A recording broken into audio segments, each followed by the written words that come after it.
आप लोग video on कर लीजिए। मेरी आवाज आ रही है सभी को? Yes sir. ठीक है। आज पेन पैड पे क्लास ले रहा हूँ मैं। Okay sir.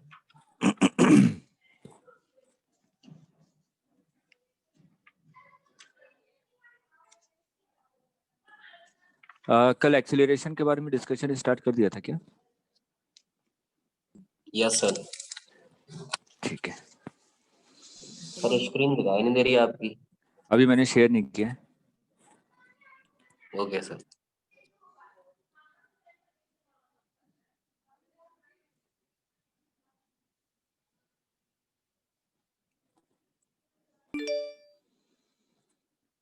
अब स्क्रीन विजिबल है आप लोगों को?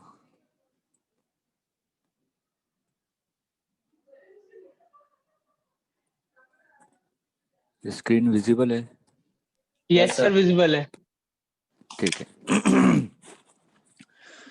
देखिए, कल हम लोग डिस्कस कर रहे थे एक्सीलरेशन के बारे में। अगर मैंने कहा कि कोई भी पार्टिकल सर्कुलर मोशन कर रहा है तो उसमें क्या होगा?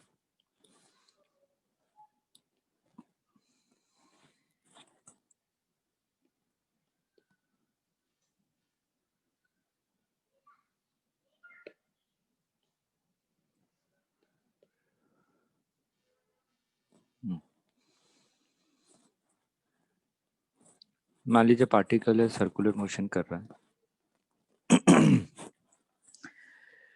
अगर पार्टिकल सर्कुलर मोशन करेगा तो उसके पास दो एक्सीलरेशन होंगे। मैंने कहा कि किसी भी इंस्टेंट के बारे में बात कर रहा हूँ। पार्टिकल किसी इंस्टेंट पे इस पर्टिकुलर पोजीशन पे है और ये आपका क्या कर रहा है, एंटी क्लॉकवाइज डायरेक्शन में मूव कर रहा है। अगर एंटी क्लॉकवाइज डायरेक्शन मूव करे तो इस इंस्टेंट पे इसके पास दो एक्सीलरेशन होंगे। एक होगा आपका अंदर की तरफ, जिसको मैंने नाम दिया सेंट्रीपिटल एक्सीलरेशन, और एक होगा आपका टेंजेंशियल डायरेक्शन में, एटी। इन दोनों का रिजल्टेंट, ये दोनों एक दूसरे के परपेंडिकुलर डायरेक्शन में, तो रिजल्टेंट क्या होगा, किस इस डायरेक्शन में होगा? मैंने कहा कि ए नेट इस डायरेक्शन में। ठीक है, मेरी वॉइस आ रही है ना? यस सर, आ रही है। हाँ, कम से कम वीडियो ऑन रखेंगे तो मेरे को पता भी चलेगा। आप लोग, आर्य ने कम से कम वीडियो ऑन रखा है, हमेशा अनम्यूट करने की आवश्यकता नहीं पड़ेगी। तो यहाँ पे मैंने कहा कि यहाँ पे आपका ए नेट है। अब देखिए, यहाँ पे हम लोगों ने जो एक्सीलरेशन निकाला था, तो एक्सीलरेशन निकालने के लिए हम लोगों ने वेलोसिटी को डिफरेंशिएट किया था। ठीक है। अगर मैं वेलोसिटी के बारे में बात करूं तो वेलोसिटी क्या है आपका, एक वेक्टर क्वांटिटी है। अगर वेक्टर क्वांटिटी है तो उसके देखिए दो कंपोनेंट, मतलब कि दो चीजें होंगी। वेलोसिटी आपका वेक्टर क्वांटिटी है तो इसका एक मैग्नीट्यूड होगा और डायरेक्शन होगा। अगर पार्टिकल की वेलोसिटी का मैग्नीट्यूड चेंज होगा तो इसके कारण क्या आएगा, एटी। डायरेक्शन चेंज होगा तो इसके कारण क्या आएगा, एसी। ये प्रूफ भी हम लोग कर रहे थे लास्ट टाइम। याद कीजिए, जब हम लोगों ने एटी निकाला था तो AT इज इक्वल टू लिखा था आर अल्फा, याद है, और अल्फा इज इक्वल टू हम लोगों ने लिखा था R D omega upon D T. Omega क्या था, एंगुलर वेलोसिटी ना, ठीक है। मैं कह रहा हूं कि पार्टिकल कांस्टेंट मतलब कि यूनिफॉर्म सर्कुलर मोशन कर रहा है। अगर यूनिफॉर्म सर्कुलर मोशन करेगा तो इसका मतलब उसकी स्पीड क्या रहेगी, कांस्टेंट। अगर स्पीड कांस्टेंट है इसका मतलब ओमेगा कांस्टेंट हो गया ना for uniform circular motion.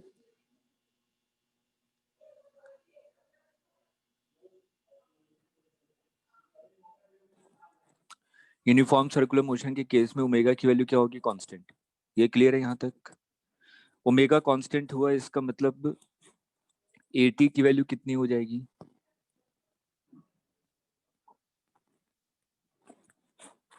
0 D omega upon D T, ठीक है। तो इसलिए मैं कह रहा हूँ कि जो वेलोसिटी है, वेलोसिटी के बाद दो चीजें हैं, एक तो आपका क्या है मैग्नीट्यूड और एक इसका डायरेक्शन है। मैग्नीट्यूड का मतलब क्या हुआ, स्पीड, और डायरेक्शन।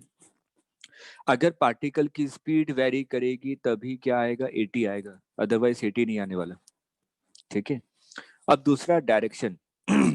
अगर मैं किसी भी इंस्टेंट पे पार्टिकल के बारे में बात करूँ, इस इंस्टेंट पे पार्टिकल की वेलोसिटी का डायरेक्शन ये है, इस इंस्टेंट पे पार्टिकल का डायरेक्शन ये है। हर एक इंस्टेंट पे पार्टिकल की वेलोसिटी का डायरेक्शन चेंज हो रहा है। अगर यूनिफॉर्म सर्कुलर मोशन है तब भी डायरेक्शन तो चेंज होता रहेगा लेकिन मैग्नीट्यूड कांस्टेंट रहेगा। यूनिफॉर्म सर्कुलर मोशन का मतलब क्या हुआ, स्पीड कांस्टेंट है, स्पीड कांस्टेंट है इसका मतलब मैग्नीट्यूड कांस्टेंट है, लेकिन हर एक इंस्टेंट पे डायरेक्शन तो चेंज हो रहा है ना। अगर हर एक इंस्टेंट पे डायरेक्शन चेंज हो रहा है इसका मतलब मेरे लिए नेसेसरी कंडीशन क्या है, AT या AC या दोनों। Sir AC। AC। AT तो जीरो हो सकता है, यूनिफॉर्म सर्कुलर मोशन के केस में AT की वैल्यू जीरो हो सकती है, ठीक है। तो अगर किसी भी बॉडी को सर्कुलर मोशन करना है तो उसके लिए नेसेसरी कंडीशन क्या है, AC, ठीक है। AC का मतलब सेंट्रीपिटल एक्सीलरेशन। एक्सीलरेशन पहले आता है या फोर्स पहले आता है, फोर्स आता है सर, फोर्स से एक्सेलरेशन आता है। हाँ, फोर्स के कारण ही एक्सीलरेट करेगी कोई भी बॉडी, ठीक है। अब मैं यहाँ पे अलग से, मैंने पढ़ा था 11th वालों को अलग से एक बोलता हूँ कि डायनेमिक्स ऑफ सर्कुलर मोशन, वहां पे उनको डिटेल में बताता हूँ, आप लोगों को इसी से मैं बता रहा हूँ मैं। तो मैंने कहा कि अगर यूनिफॉर्म सर्कुलर मोशन होगा तो AT की वैल्यू जीरो होगी, लेकिन AC की वैल्यू तो हमारी जीरो नहीं होगी, तभी पार्टिकल क्या करेगा, सर्कुलर मोशन करेगा, डायरेक्शन तो कंटिन्यूसली आपकी चेंज हो रही है। तो अगर मैं यहाँ पे बात करूँ तो मैं लिखूंगा centripetal force, centripetal force is the necessary condition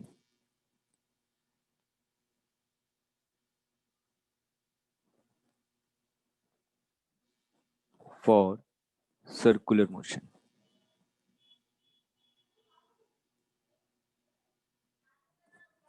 clear है। अगर किसी भी बॉडी को सर्कुलर मोशन करना है तो सेंट्रीपिटल फोर्स नेसेसरी कंडीशन है। अगर सेंट्रीपिटल फोर्स नहीं होगा तो हमारी बॉडी सर्कुलर मोशन नहीं कर सकती है।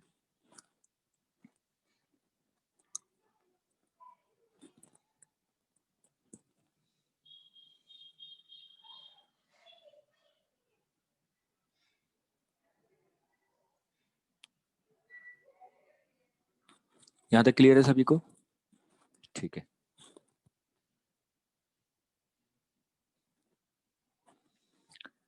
अब चलिए एक छोटा सा क्वेश्चन। फॉर्मूले को आप लोग हमेशा याद रखिए क्योंकि अभी न्यूमेरिकल करवाऊंगा मैं। मैंने कहा AT is equal to R alpha. अभी मैं बात कर रहा था कि जो AT है ये किसके कारण आएगा, स्पीड के कारण। अगर स्पीड चेंज होगी तभी आपका AT आएगा, अदरवाइज AT नहीं आने वाला।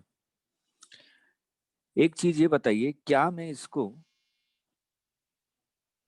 dv अपॉन dt लिख सकता हूँ, where v is the speed, yes और नो।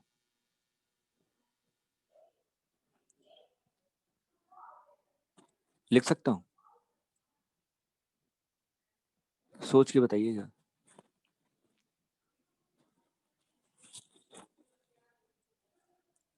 अभी आपने क्या कहा कि पार्टिकल का स्पीड वेरी करेगा तभी टेंजेंशियल एक्सेलरेशन आएगा, ठीक है।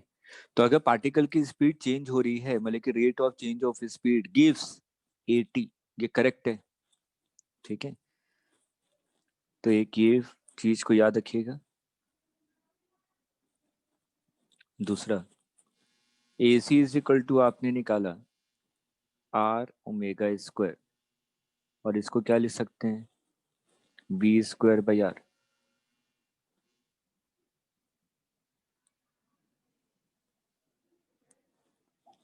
ठीक है, बस ये दो चीजें याद रखिए, इसी पे बेस्ड न्यूमेरिकल अभी हम लोग करेंगे।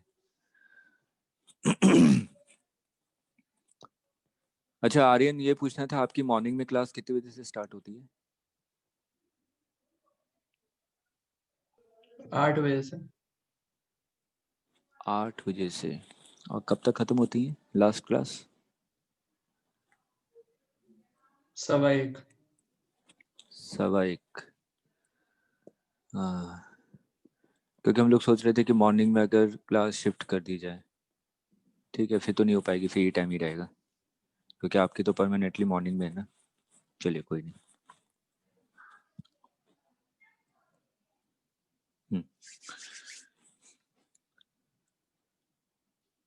अगर मैंने लिखा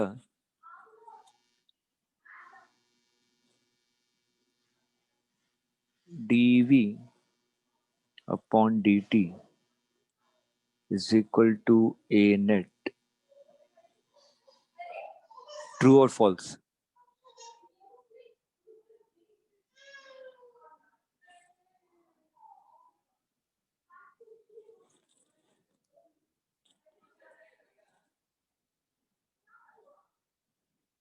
ट्रू और फॉल्स?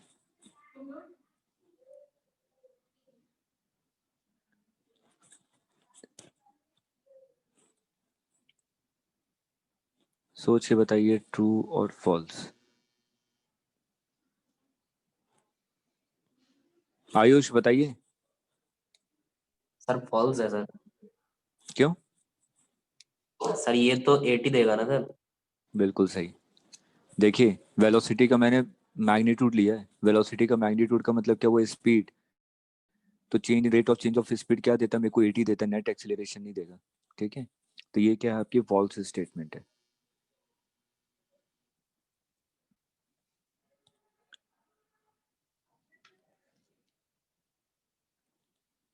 अगर मैंने लिखा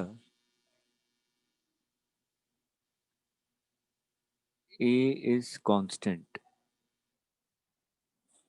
for uniform circular motion,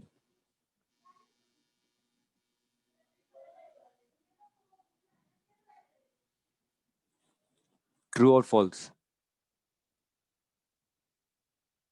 false. क्यों? सर ओमेगा कांस्टेंट होना चाहिए। हाँ, तो ओमेगा कांस्टेंट है, यूनिफॉर्म सर्कुलर मोशन है ना,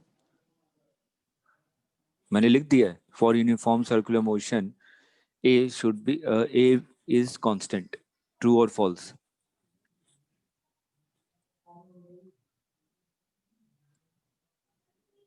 ओमेगा कांस्टेंट है तो एक्सीलरेशन 0 नहीं होना चाहिए। क्वेश्चन तभी तो है। अनुष्का?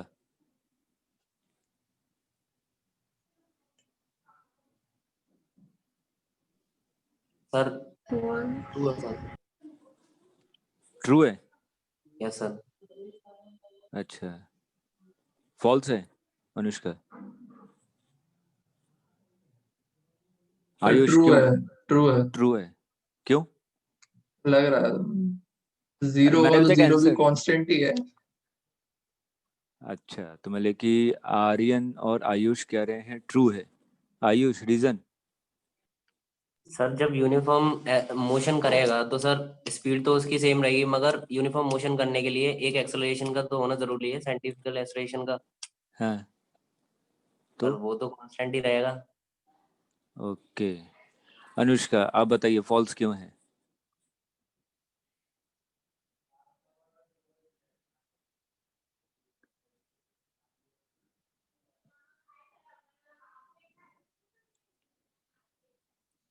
मैं आंसर लिख देता हूँ,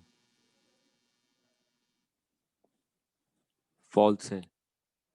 अब ध्यान से सुनिए, ये ए वेक्टर लिखा है ना, इसका मतलब magnitude as well as direction both are constant. ऐसा होता है क्या? यूनिफॉर्म सर्कुलर मोशन में एटी तो जीरो है। यूनिफॉर्म सर्कुलर मोशन के बारे में बात करें, इसका मतलब एटी तो जीरो है, लेकिन AC not equal to zero है। लेकिन एसी का डायरेक्शन हमेशा एक ही रहता है क्या? हर एक इंस्टेंट पे चेंज हो रहा है एसी का डायरेक्शन। मैंने कहा कि पार्टिकल सर्कुलर मोशन कर रहा है, किसी इंस्टेंट पे पार्टिकल यहाँ पे होगा तो एसी का डायरेक्शन क्या होगा? ये पार्टिकल यहाँ पे होगा तो एसी का डायरेक्शन ये, पार्टिकल यहाँ पे होगा तो एसी का डायरेक्शन ये, पार्टिकल यहाँ होगा तो एसी का डायरेक्शन ये। Direction of AC is always toward the centre. Change हो रहा है ना हर एक इंस्टेंट पे, देखिए एसी का डायरेक्शन चेंज हो रहा है। तो क्या ए कांस्टेंट हुआ? नहीं बेटा, मैग्नीट्यूड कांस्टेंट है लेकिन डायरेक्शन कंटिन्यूअसली चेंज हो रहा है। और मैंने सिंपल वेक्टर लिखा है, ए वेक्टर लिखा है, इसका मतलब मैं वेक्टर के बारे में बात कर रहा हूँ। अगर मैं किसी वेक्टर को कांस्टेंट कह रहा हूँ, इसका मतलब उसका मैग्नीट्यूड और डायरेक्शन दोनों टाइम के रिस्पेक्ट में कांस्टेंट है। यहाँ पे मैग्नीट्यूड तो कांस्टेंट है लेकिन डायरेक्शन कंटिन्यूअसली चेंज हो रहा है। अब आया समझ में Ayush and Aryan? Yes sir. Note कीजिए फटाफट। छोटे छोटे क्वेश्चन है लेकिन इम्पोर्टेंट है।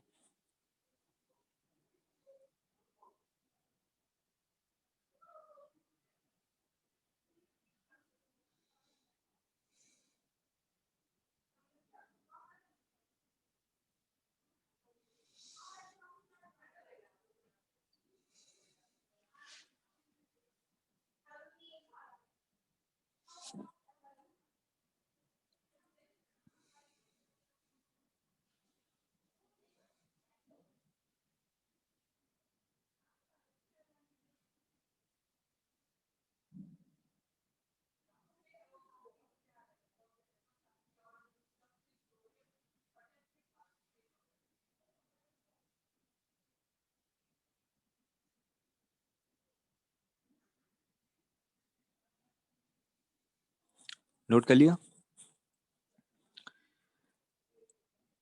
अगर मैं ये लिखता,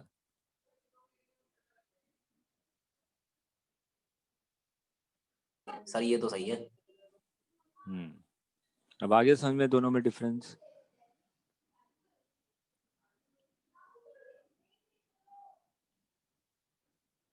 तो ये आपका क्या होता है? ट्रू, क्योंकि मैग्नीट्यूड तो कांस्टेंट है ही। क्लियर है?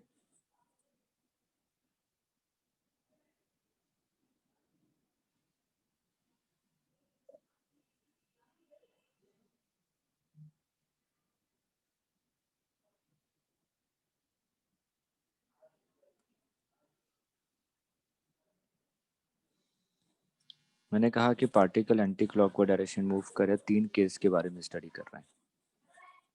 आपको तीनों केस में क्या करना है? एटी का डायरेक्शन बताना है। मैंने कहा कि पार्टिकल इस डायरेक्शन इस वाले पॉइंट पे है और इसकी वेलोसिटी का डायरेक्शन यही होगा। पार्टिकल इस पॉइंट पे है, वेलोसिटी का डायरेक्शन यही है। पार्टिकल इस पॉइंट पे है, वेलोसिटी का डायरेक्शन ये है। पहले वाले केस में वेलोसिटी का मैग्नीट्यूड इंक्रीज कर रहा है, सेकंड वाले केस में वेलोसिटी का मैग्नीट्यूड डिक्रीज कर रहा है, थर्ड वाले केस में वेलोसिटी का मैग्नीट्यूड कांस्टेंट है। तो तीनों केस में एटी बताइए।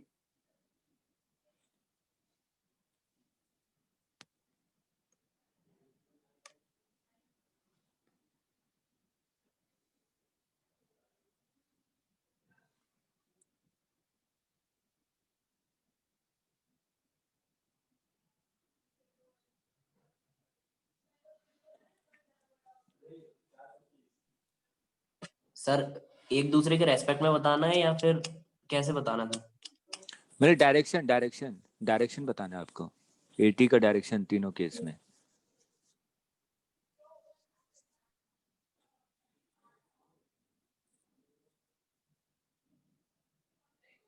सर तीसरे केस में वेलोसिटी डिक्रीज हो रही है, वेलोसिटी की डायरेक्शन है ये। अरे बेटा, तीसरे केस में तो v is equal to okay sir, constant है। सेकंड। मैग्नीट्यूड डिक्रीज हो रहा है, ठीक है, फर्स्ट वाले केस में वेलोसिटी का मैग्नीट्यूड इंक्रीज हो रहा मतलब कि स्पीड इंक्रीज हो रही है, सेकंड वाले केस में स्पीड डिक्रीज हो रही है, और थर्ड वाले केस में स्पीड कांस्टेंट है। सर पहले और दूसरे में तो सर टेंजेंशियली ऊपर ही आएगा, तीसरे में तो होगी ही नहीं।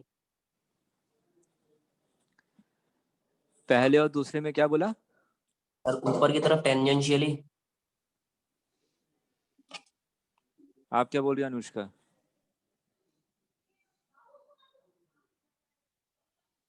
पहले वाले में ऊपर होगा, थर्ड वाले में 0 होगा, सेकंड का नहीं पता। अच्छा तुषार? सर तीनों में वो रहेगी सेम। तीनों में 80 की वैल्यू सेम रहेगी। हाँ, डायरेक्शन। अच्छा Aryan?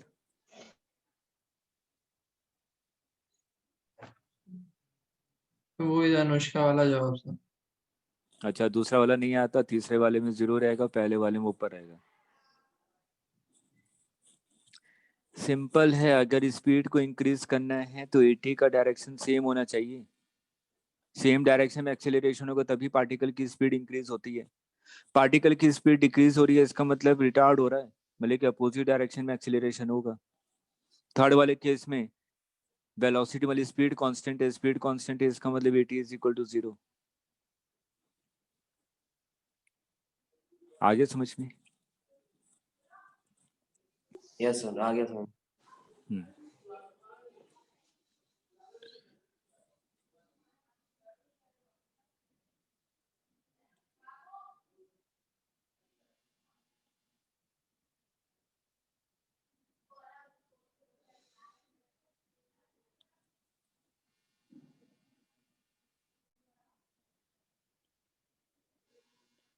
Particle anti clockwise direction में मूव कर रहा है, इस इंस्टेंट पे पार्टिकल की वेलोसिटी का डायरेक्शन ये है, ये होगा ना टेंजेंशियल डायरेक्शन। मैंने कहा कि इसका जो मैग्नीट्यूड है टाइम के रेस्पेक्ट में इंक्रीज हो रहा है, तो मेरे से पूछा गया find direction of F net, net force का डायरेक्शन क्या होगा।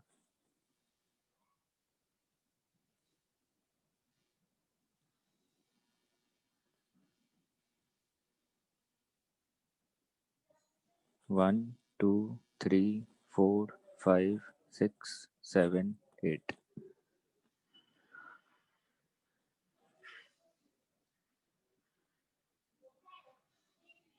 सिक्स।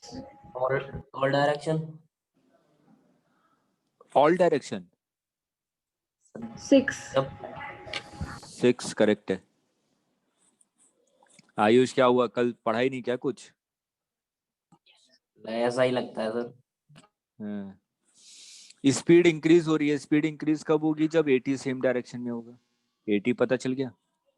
और एसी तो हमेशा क्या होता है, इन्वर्ट होता है। इन दोनों का रिजल्टेंट ए नेट इधर आएगा, जिस डायरेक्शन में ए नेट होगा उसी डायरेक्शन में क्या होगा, एफ नेट होगा।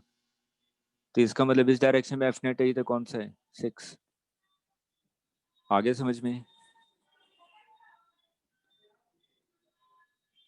आयुष आया? Yes sir. चलिए नेक्स्ट क्वेश्चन।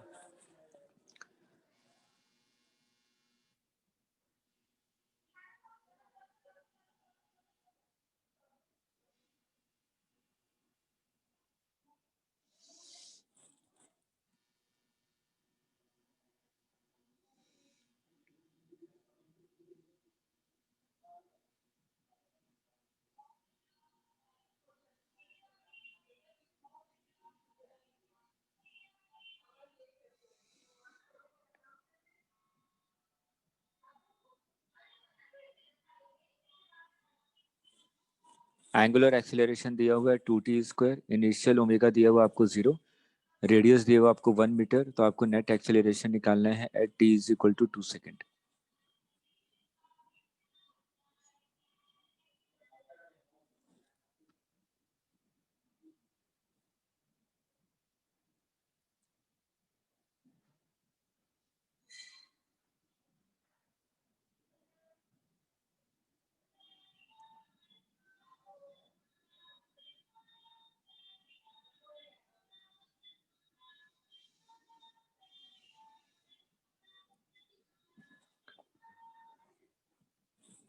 आप लोग कीजिए, मैं भी कर रहा हूँ।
समझ में आया क्या किया? देखिए, AT is equal to R alpha, ठीक है। तो हमने क्या निकाली, alpha is equal to 2t² value put कर दी। मेरे को किस टाइम पे निकालना था, t is equal to 2 second पे। तो AT की वैल्यू आ गई आपकी 8 metre per second square. Second, AC is equal to क्या होता है, आर ओमेगा स्क्वायर, ठीक है। लेकिन मेरे को यहाँ पे ओमेगा की वैल्यू निकालनी पड़ेगी कि 2 सेकंड पे कितनी है। मेरे को सिंपल क्या पता है, omega is alpha is equal to क्या होता है, डी ओमेगा अपॉन dt। तो यहाँ पे मैं D omega is equal to क्या लिखता हूँ, अल्फा dt। इसको इंटीग्रेट कर दूंगा तो ओमेगा की वैल्यू मिल जाएगी मेरे को 2 सेकंड पे कितनी होगी। और ये वैल्यू मैं क्या करूंगा, AC में पुट कर दूंगा। AC आ गया, AT आ गया, तो ए नेट कितना हो जाएगा, root AT square plus AC square. Clear है? ठीक है, सिंपल मैथ्स कर रहे हैं। ये आपने स्ट्रेट लाइन मोशन भी मैंने बताया था, वहां पे एक्सेलरेशन, वेलोसिटी, एक्स, इन सबके बीच में हम लोगों ने इंटीग्रेशन डिफरेंशिएशन करके वैल्यू निकाली थी। हाँ आर्यन कुछ कहना चाह रहे हैं? अरे सब ए नेट तो बहुत ज्यादा ही बड़ा आ जाएगा, आने दीजिए। सॉल्व नहीं हो रहा, मतलब से इतना बड़ा आ जा रहा। नहीं, एग्जाम में आ जाएगा 4 नंबर का तो सॉल्व हो जाएगा। नहीं सर, नहीं हो पाएगा, अरे क्यों नहीं होगा? काफी बड़ा रूट है सर। तो बड़ा रूट है, मैथ्स का सब्जेक्ट है आपका। मतलब फाइव कि का। अंडर अंडर रूट में जा रहा होगा कुछ वैल्यू। हाँ सर, अंडर ये रूट तो में ही आ रहा रैंडम, मैंने तो डेटा रैंडमली लिया हुआ है ना। है। ठीक है मैं सर। तो सिर्फ कॉन्सेप्ट को देख रहा हूँ कि हाँ मेरा क्वेश्चन सॉल्व हो सकता है कि नहीं। ठीक है, चलिए एक ऐसी जनरल केस को थोड़ा सा डिस्कस कर ले। मैंने कहा कि AC तो हमेशा अंदर की तरफ होता है और AT हमेशा इसके परपेंडिकुलर डायरेक्शन में होता है। तो अगर मैं यहाँ पे A नेट के बारे में बात करूँ तो A नेट इन दोनों के बीच में कहीं पे होगा, ये आपका A नेट होगा। अगर मैं यहाँ पे बात कर रहा हूँ angle between AC and A net is theta, तो क्या मैं यहाँ पे tan theta is equal to लिख सकता हूँ AT/AC, है ना। और AT को मैं क्या लिख सकता हूँ, R alpha divided by AC को क्या लिख सकता हूँ, R ओमेगा स्क्वायर। तो यहाँ पे मेरे को पता चल गया कि tan theta is equal to alpha divided by omega square. General formula निकाल लिया, क्योंकि अभी मैं 3-4 क्वेश्चन करवाऊंगा इसी फॉर्मूले पे बेस्ड, जो कि एग्जाम में पूछे गए हैं। ठीक है, इसको नोट कर लीजिए, फिर मैं क्वेश्चन दे रहा हूँ।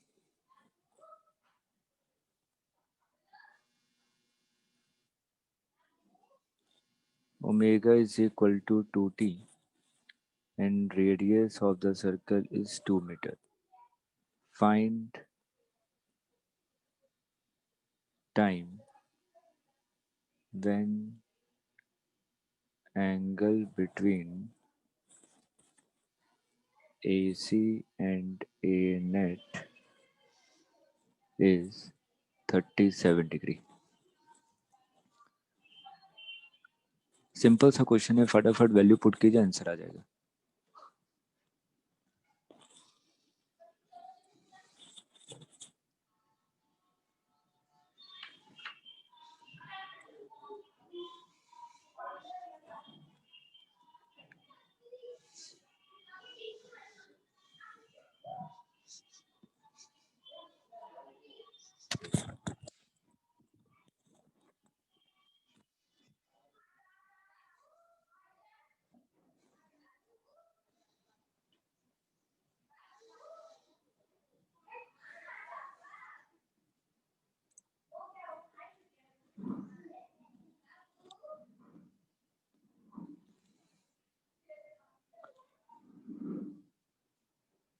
Simple root 2 by 3। हाँ सही है। tan 37 is equal to alpha upon omega square. अगर अल्फा इज इक्वल टू लिखूं तो अल्फा इज इक्वल टू क्या होता है, D omega upon D T. तो अगर यहाँ पे ओमेगा आपको दिया हुआ है, इसको डिफरेंशिएट करूंगा तो अल्फा की वैल्यू क्या आ जाएगी, 2। अब मेरे को ओमेगा निकालना है, ओमेगा एट 2 सेकेंड, तो D omega upon D T is equal to 2। अच्छा अल्फा तो कांस्टेंट आ गया ना, अगर अल्फा कांस्टेंट आ गया इसका मतलब इक्वेशन ऑफ मोशन मेरे लिए वैलिड है, ठीक। तो मैं क्या लिख सकता हूँ, omega final minus omega initial plus alpha T, ये फॉर्मूला वैलिड है ना। यहाँ पे क्वेश्चन में दिया नहीं है, लेकिन हम लोग यहाँ पे क्या मान लेंगे कि इनिशियल ओमेगा कितना है, 0 है। वो प्रूफ भी हो जाएगा, देखिए टी इज इक्वल टू 0 पे ओमेगा इनिशियल कितना आ गया, 0, ठीक है। तो यहाँ पे ओमेगा इनिशियल 0 हो गया, तो ओमेगा मेरे को मिल जाएगा at T is equal to 2 second, 2 into 2 4, sorry time निकालना है ना, 2 इंटू टी, ठीक है। और ये वैल्यू इसमें पुट कर दीजिए, तो देखिए कितना आ जाएगा, 1037 कितना होता है, 3/4, अल्फा की value 2 divided by omega square 4 into t square, तो t is equal to 2/3 root second. Clear है। एक क्वेश्चन करवा रहा हूँ, एक क्वेश्चन होमवर्क के लिए, ताकि घर पे थोड़ी सी प्रैक्टिस कर सकें। Alpha is equal to 2t, omega initial is equal to 0 and radius is equal to 1 meter. Find angle between A net and AC at t is equal to 2 second. पहले वाले क्वेश्चन में मैंने time निकालना था, और second वाले question में मेरे को टाइम दिया हुआ एंगल निकालना है। तरीका सेम है एज इट इज।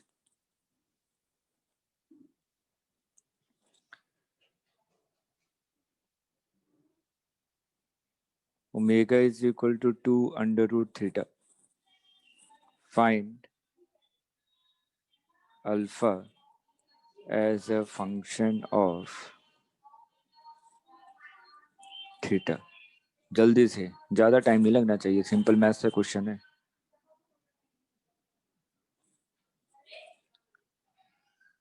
आयुष बताइए क्या आएगा आंसर।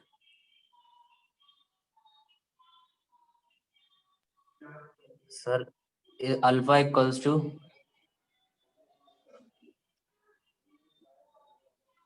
क्या,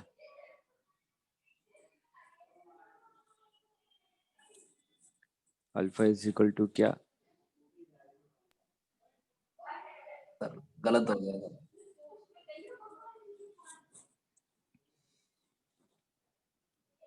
आर्यन क्या आएगा।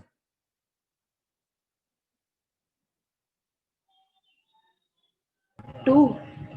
हाँ हाँ सर, सही है। 2। हाँ देखिए एक्सेलरेशन निकालना है, एक्सेलरेशन निकालना है तो आपको एक्सेलरेशन निकालने का तरीका पता है, या तो D omega upon D T कर दीजिए, या तो omega D omega upon D theta कर दीजिए।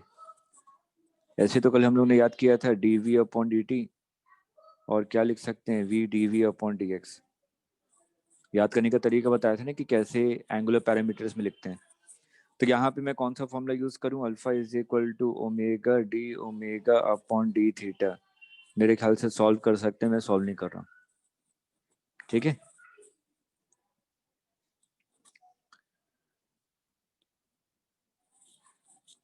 एक और क्वेश्चन होमवर्क के लिए, होमवर्क के लिए क्वेश्चन जरूर नोट करते जाइएगा। v is equal to root S दिया हुआ है, ये s क्या डिनोट कर रहा है, डिस्टेंस ट्रेवल्ड। ये डिस्टेंस को ट्रेवल्ड मतलब डिस्टेंस को शो कर रहा है। और v किसको डिनोट करेगा, अगर s डिस्टेंस को रिप्रेजेंट कर रहा है तो v किसको रिप्रेजेंट करना चाहिए, सिंपल स्पीड को, ठीक है। अगर क्वेश्चन में नहीं भी दिया तो आप लोग इसको मान लीजिएगा, v किसको डिनोट कर रहा है, स्पीड को। तो आपसे पूछा गया find angle between a net and AC at t is equal to 1 second।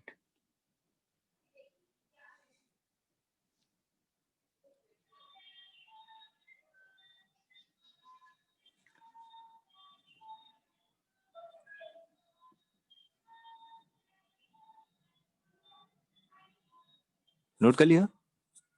ठीक है, चलिए अब हम लोग पढ़ते हैं रेडियस ऑफ कर्वेचर। मेरे ख्याल से इस क्वेश्चन को कर दीजिए, होमवर्क नहीं, अभी कर दीजिए, थोड़ा सा मेरे को भी कॉन्फिडेंस आ जाएगा कि हाँ अब आप लोग सर्कुलर के क्वेश्चन कर सकते हैं।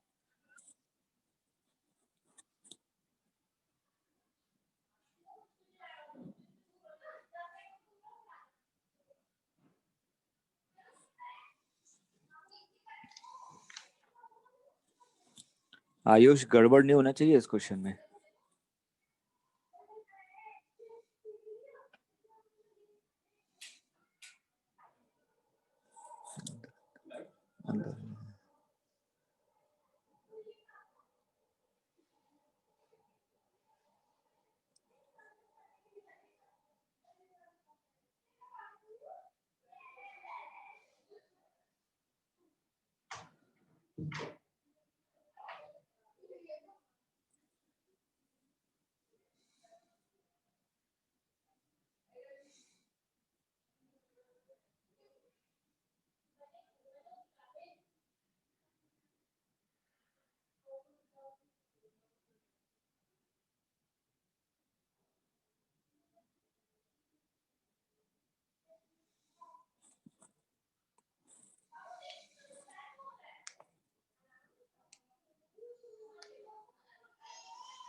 तुषार आया?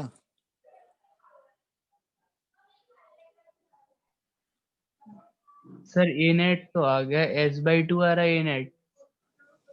बेटा एंगल निकालना है आपको। ओ, आयुष आया? नहीं आया। आर्यन? अनुष्का?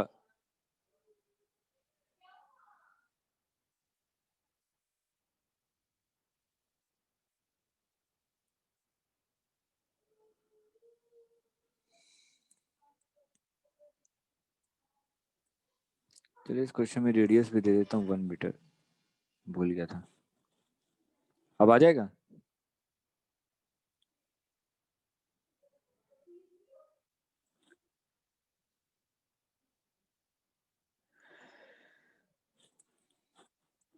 चलिए देखिए, स्पीड दिया हुआ है डिस्टेंस के टर्म में, इसका मतलब अगर स्पीड वेरी करेगा तो मेरे को क्या मिलेगा, 80, है ना? तो मैं 80 इज इक्वल टू लिख सकता हूँ 80 is equal to v D we upon d s, yes और no? D v upon d s, d v upon d s क्या होगा, डीवी अपॉन डी एस होगा 1/2 √s।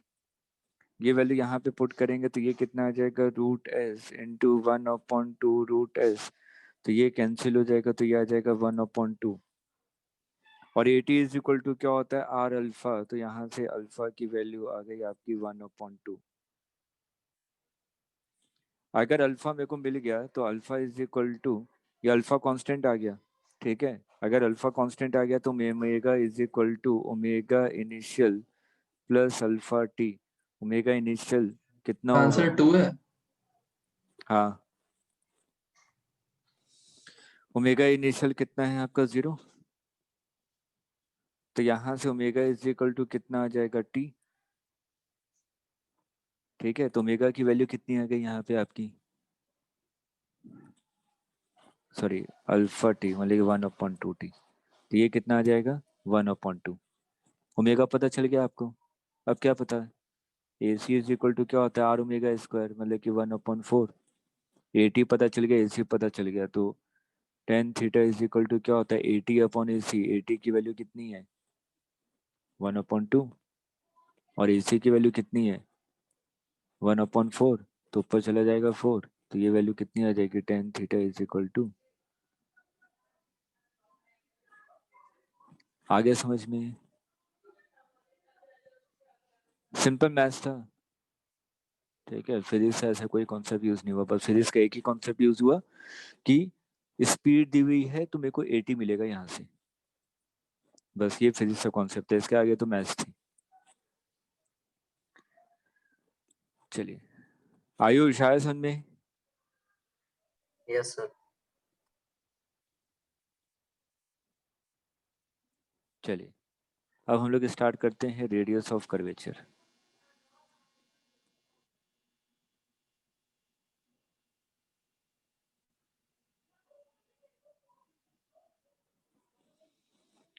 रेडियस ऑफ कर्वेचर, जैसे कि मैंने कहा कि एक पार्टिकल है वो ऐसे मूव कर रहा है, फिर ऐसे मूव करके आ गया, ये कोई पाथ है, पार्टिकल इस वाले पाथ को फॉलो कर रहा है।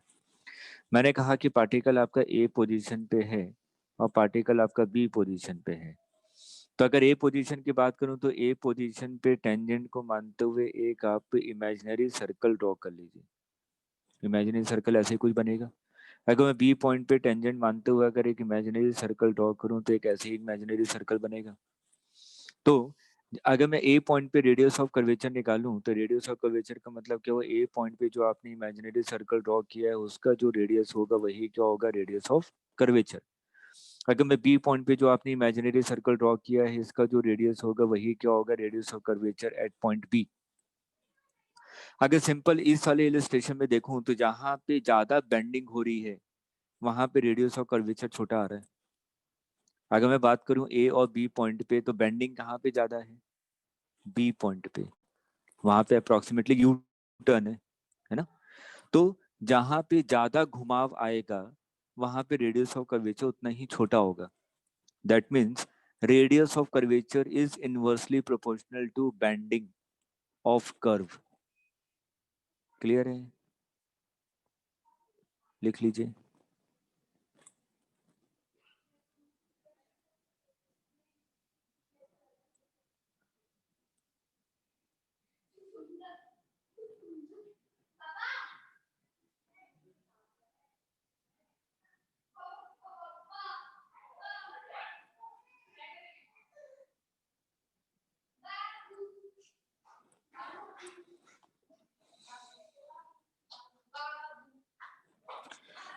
अब देखिए रेडियस ऑफ कर्वेचर, जैसे कि हम लोग सर्कुलर में आए, रेडियस ऑफ कर्वेचर हम लोग निकालते कैसे हैं।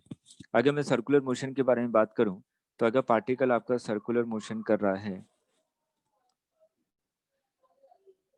मैं किसी पोजीशन पे मान लेता हूं, मैंने कहा कि पार्टिकल ए पोजीशन पे है, पार्टिकल सर्कुलर मोशन कर रहा है। अगर पार्टिकल सर्कुलर मोशन कर रहा है तो वेलोसिटी इस डायरेक्शन में है, इस वाले पॉइंट पे सेंट्रीपिटल एक्सेलरेशन अंदर की तरफ है और इन दोनों के बीच में एंगल कितना है, 90 degree.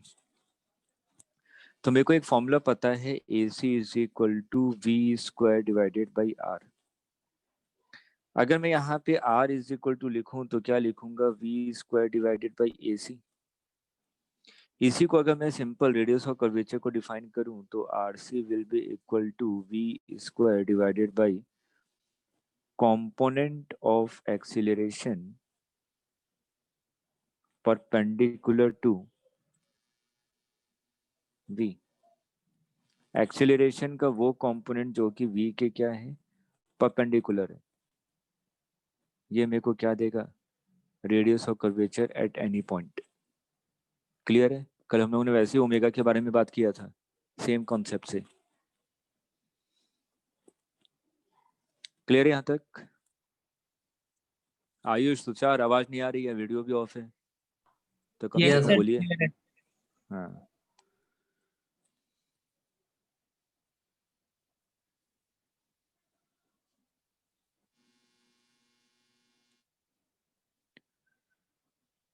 find radius of curvature, find radius of curvature at topmost point।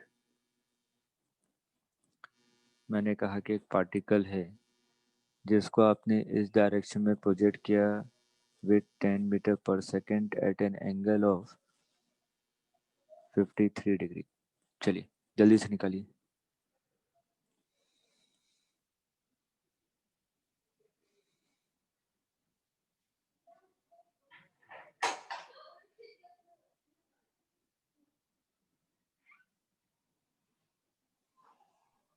3/5 3/5 मतलब कि 0.6 नहीं, गड़बड़ है।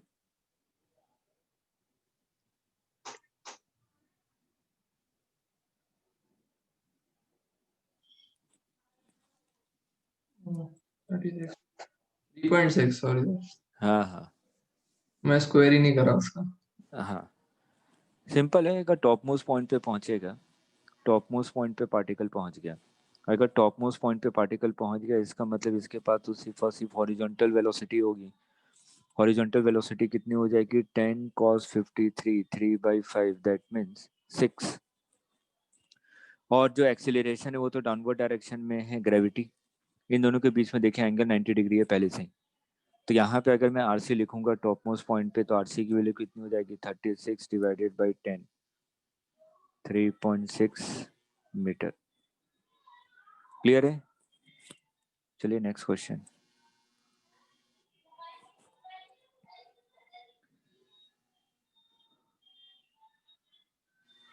वही सेम डेटा है। मैंने कहा कि 10 मीटर पर सेकंड से आपने प्रोजेक्ट किया एट एन एंगल ऑफ 10 मत कीजिए, थोड़ा ऊपर ले लेते हैं, 50 कर लेते हैं, तब 53, हाँ 50 कर लीजिए। ये इसको आपने 53 डिग्री एंगल पे प्रोजेक्ट किया। तो आपसे यहाँ पे पूछा गया radius of curvature at t is equal to 1 second.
Sir sir इसकी जो वेलोसिटी होगी, जो परपेंडिकुलर होगी जी के, वो तो हमेशा सेम रहेगी ना सर?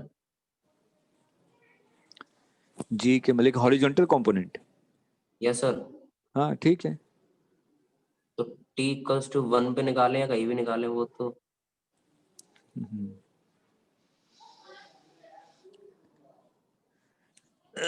चलिए लग रहा है मेरे को ही बताना पड़ेगा। और किसी का आया? ऐसी गलत फहमियां किसी और ने भी पाल रखी हैं क्या? जो आयुष ने कहा बिल्कुल सही कहा ना? सुना ही नहीं। आयुष फिर से सुनाइए। सर यहाँ पे ये पूरे सर जो भी ये पाथ कवर करेगा उसमें जो वेलोसिटी होगी वो तो 90 डिग्री बना रही होगी सर। इनका कहने का मतलब है जो कि हॉरिजॉन्टल वेलोसिटी है वो तो हमेशा जी के परपेंडिकुलर है। तो मैं किसी भी इंस्टेंट पे देखूं तो रेडियस ऑफ कर्वेचर तो सेम रहेगा। मतलब हॉरिजॉन्टल वेलोसिटी जी के परपेंडिकुलर है, जैसे लास्ट वाला क्वेश्चन जो हम लोगों ने किया था। horizontal component of velocity is always perpendicular to g. Yes or no? Horizontal velocity Is always perpendicular to g. Acceleration. हाँ सर, ये बात तो सही है। तो रेडियस ऑफ कर्वेचर हर एक पॉइंट पे सेम मिलेगा, v स्क्वायर अपॉन a। ये बात भी सही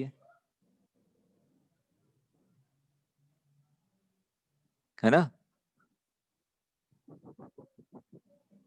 ये बात क्यों सही होगी? क्यों? रेडियस ऑफ कर्वेचर क्या होता है? v स्क्वायर अपॉन r होता है ना। तो हॉरिजॉन्टल वेलोसिटी क्यों लेंगे इसमें? हाँ, वो तो वेलोसिटी है। आयुष आया समझ में? Yes sir. देखिए, मैंने कहा कि हाँ t is equal to 1 second पे निकालना है, तो मैं यहाँ पे सबसे पहले पार्टिकल के कंपोनेंट्स निकाल लूं। 50 cos 53, 50 cos 53 की वैल्यू कितनी हो जाएगी? 30। और ये कंपोनेंट कितना हो जाएगा? 40। तो हॉरिजॉन्टल वेलोसिटी तो हमेशा सेम रहता है। Vertical velocity at t is equal to 1 second कितना हो जाएगा? 30 मीटर पर सेकेंड। इसका मतलब जो पार्टिकल है वो किसी यहाँ पे होगा, क्योंकि v पॉजिटिव आ रहा है, vy कंपोनेंट आ रहा है, इसका मतलब भी वो हाईएस्ट पॉइंट के लेफ्ट हैंड साइड में होगा।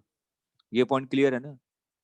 vy पॉजिटिव आ रहा है मतलब कि अभी भी पार्टिकल ऊपर की तरफ मूव कर रहा है, और ऊपर की तरफ मूव कब करेगा? जब वो हाईएस्ट पॉइंट से पहले हो। हाईएस्ट पॉइंट के बाद तो वो नीचे की तरफ मूव कर रहा होगा। ये पॉइंट क्लियर है? अनुष्का क्लियर है? अब देखिए, अब मैंने कहा कि जब particle t is equal to 1 second पे, तो इसकी वेलोसिटी थी 30 और ये y कंपोनेंट था 30, तो रिजल्टेंट तो यही होगा ना, 30√2। ये 30√2 है v। आया आयुष समझ में? Yes sir. हाँ, इसके परपेंडिकुलर मेरे को एक्सीलरेशन चाहिए। तो अगर ये 30 है, ये 30 है, तो ये एंगल कितना हो जाएगा? 45 ना। tan theta is equal to perpendicular upon base 30 upon 31, that means theta is equal to 45 degree. g इधर लग रहा है डाउनवर्ड डायरेक्शन में। मेरे को तो g का वो कंपोनेंट चाहिए जो कि v के परपेंडिकुलर है, तो वो तो यही होगा। अगर ये 45 है तो ये भी 45, तो ये भी 45, ये 45 होगा ना ये वाला एंगल। तो g का ये कंपोनेंट कितना हो जाएगा? g cos 45। तो RC इज इक्वल टू कितना हो जाएगा? v स्क्वायर मतलब 30 into 30 into 2 divided by g cos 45, 10 divided by √2।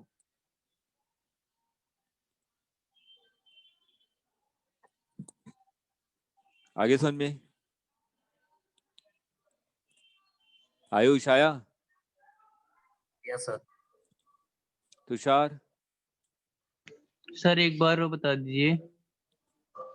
कौन सा पार्ट? स्टार्टिंग से।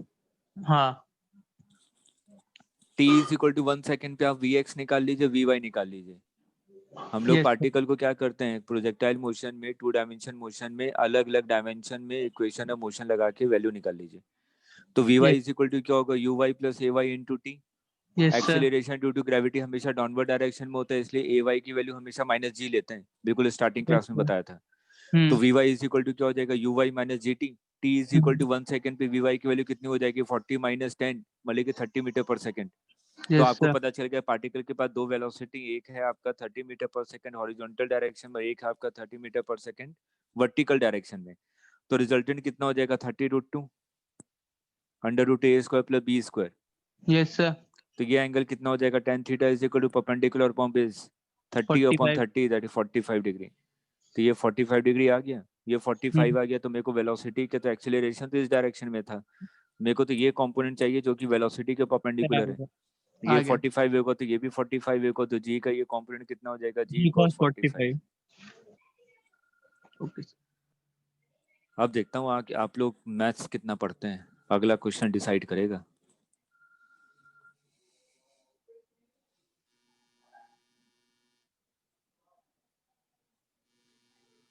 A is equal to 2t I cap and initial velocity is equal to 2j cap. Find radius of curvature at t is equal to 2 second. Pure maths का question है, वो तो physics का थोड़ा सा part आ जाता है बस, और कुछ नहीं।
वाह,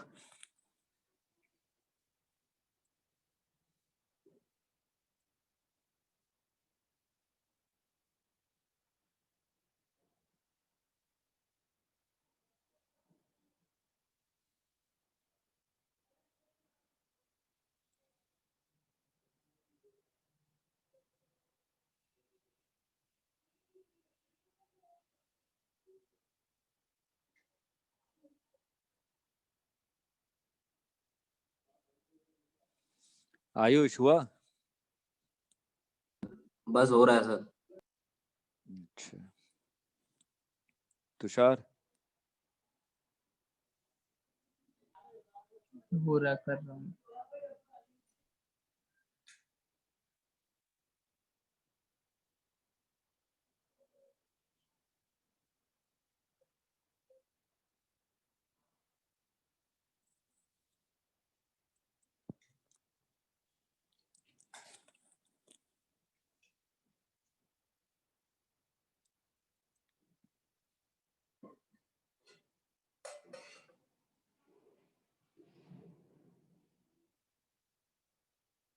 सर 17√17 आ रहा है। गलत आ रहा है।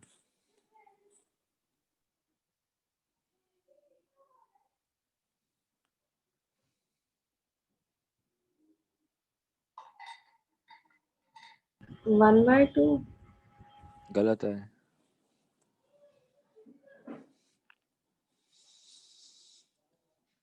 आर्यन आपका क्या आ रहा है? सर 1। गलत है। 1 मिनट सर बस।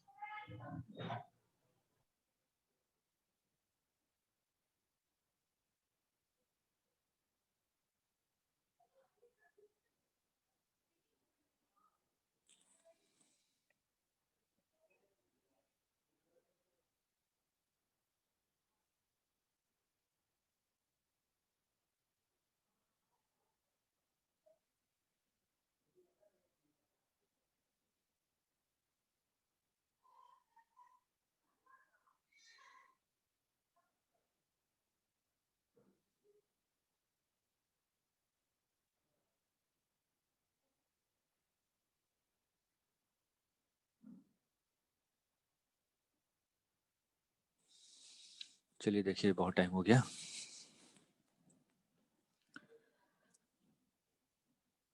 मेरे को t is equal to 2 second पे चाहिए ना, तो मेरे को rc इज इक्वल टू क्या होता है, v स्क्वायर अपॉन a।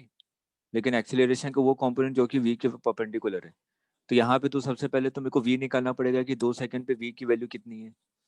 तो मैं यहाँ पे a इज इक्वल टू क्या लिख सकता हूँ, a इज इक्वल टू लिख सकता हूँ dv ओवर dt। सर √20। गलत है।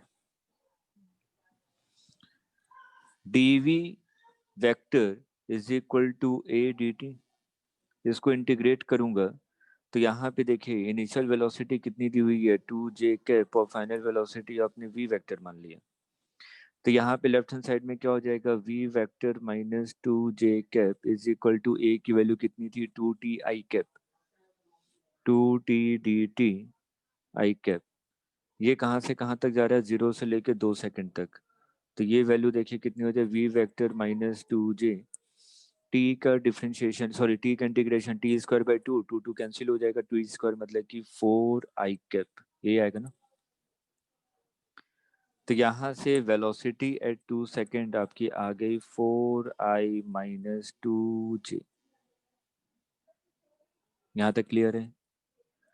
वेलोसिटी पता है आपको, एक्सेलरेशन भी पता है। एक्सेलरेशन 2 सेकंड पे कितना है, एक्सेलरेशन 2 सेकंड पे है आपका 2 इंटू 2 4i कैप। मतलब पार्टिकल का एक्सेलरेशन इस डायरेक्शन में है और वेलोसिटी इस डायरेक्शन में। वेलोसिटी ये होगा ना 4i प्लस प्लस है 4i प्लस 2j कैप, ये डायरेक्शन होगा ना। मेरे को तो एक्सेलरेशन का वो कंपोनेंट चाहिए जो कि वेलोसिटी के क्या हो, परपेंडिकुलर हो, मतलब कि ये एक्सेलरेशन चाहिए मेरे को, तो AC यही चाहिए ना। मैंने वेक्टर में स्टार्टिंग में देखिए एक चीज बताई थी, आप लोगों ने पता नहीं ध्यान दिया कि नहीं दिया। जब हम लोग डॉट प्रोडक्ट पढ़ रहे थे तो मैंने लिखा था A dot B is equal to AB cos theta. A cos theta is equal to A dot B divided by B। मैंने क्या बोला था कि जो A cos थीटा है ये किस चीज को रिप्रेजेंट कर रहा है, component of A in the direction of, कुछ याद है बताया था ये, नहीं याद है। ये मान लीजिए A है, ये B है और इन दोनों के बीच में एंगल थीटा है। तो अगर A का आंसर क्या है? कंपोनेंट मेरे को क्या 5√5 √5 आ रहा है मेरा। ये होगा ना, ये cos थीटा, नहीं 5√5 है। तो यहाँ पर अगर मैं एक्सेलरेशन का कंपोनेंट वेलोसिटी के डायरेक्शन में निकालूं तो मेरे को तो 80 मिलेगा। तो 80 इज इक्वल टू मैं क्या लिख सकता हूँ, 80 will be equal to A dot V divided by V। Simple यही फॉर्मूला यूज कर रहा हूँ, A dot B divided by B। Vector का कंपोनेंट जिसका डायरेक्शन में निकालना है उसी से के मैग्नीट्यूड से हम लोग डिवाइड कर देते हैं। तो यहाँ पे A की वैल्यू कितनी है, A की वैल्यू है आपकी 4i कैप।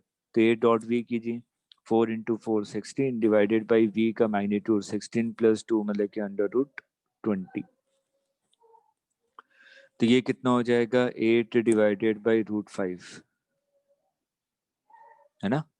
मेरे को 80 मिल गया, 80 मिल गया तो AC निकाल सकता हूँ। AC इज इक्वल टू क्या हो जाएगा, A नेट का स्क्वायर माइनस AT का square under root. A net कितना है 4, 4 का स्क्वायर 16 माइनस AT का स्क्वायर 64 डिवाइडेड बाई 5। 80 माइनस ये 16 बटे मतलब 4 बटे √5। AC आ गया। तो मेरा RC इज इक्वल टू कितना होता है, V square divided by AC। V square का मतलब कितना हो जाएगा √20 का स्क्वायर, तो simple 20 divided by AC 4।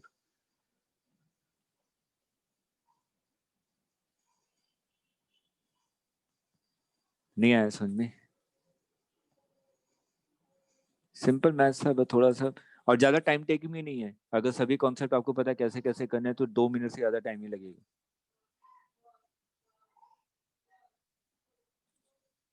Note करने नोट कर लीजिए।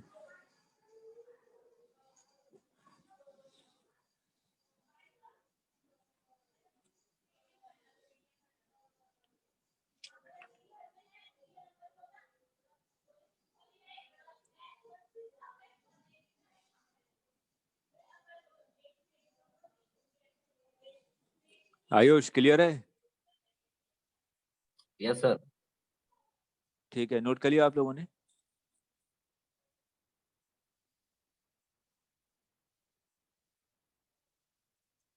आयुष, तुषार, नोट कर लिया? यस सर, कर लिया। ठीक है।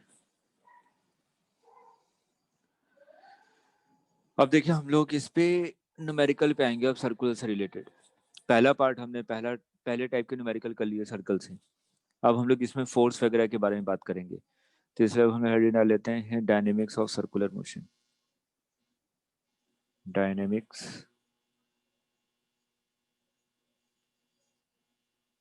Of circular motion.